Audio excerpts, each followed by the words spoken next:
Siapa tadi kan? Aku tak bawa minyak je, aku bawa tiket je. Nak ais? Tak apalah, main lah satu. Aku ingat dia siapa dulu dah pandang dia. Saya nak pakai ni. Abe.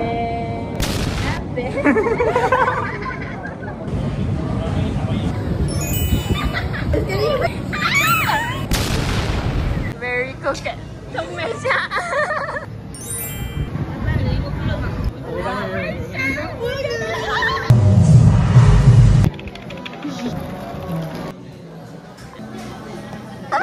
Lemon black tea. Dia really as lemon tea. Kapal manis ni. Kena gonceng dulu tu tadi. Dah.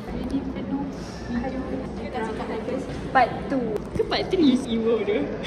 Ini part 2 kau sikat rambut Pak Cik dah menjamkan. Kau jangan lambat sangat sikat rambut. Sambil jalan boleh sikat juga. Aku tak ingat nak main. Mana? Saya kena kat sini. Dia ni. Dia ni kat sini. Aku dah tak langsung ni. Salah ni.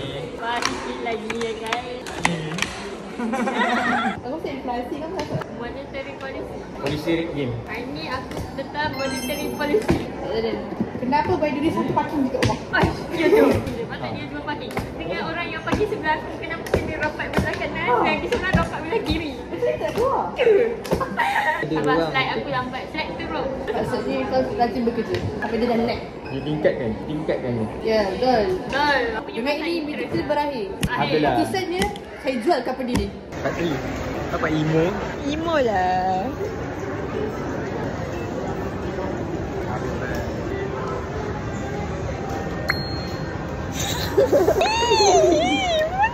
Haikal ni. Kenapa? Haikal, kenapa kau macam ni? Macam. Kau tengok ni. Nanti nak tumbuk ni. Kamu ni bergegar.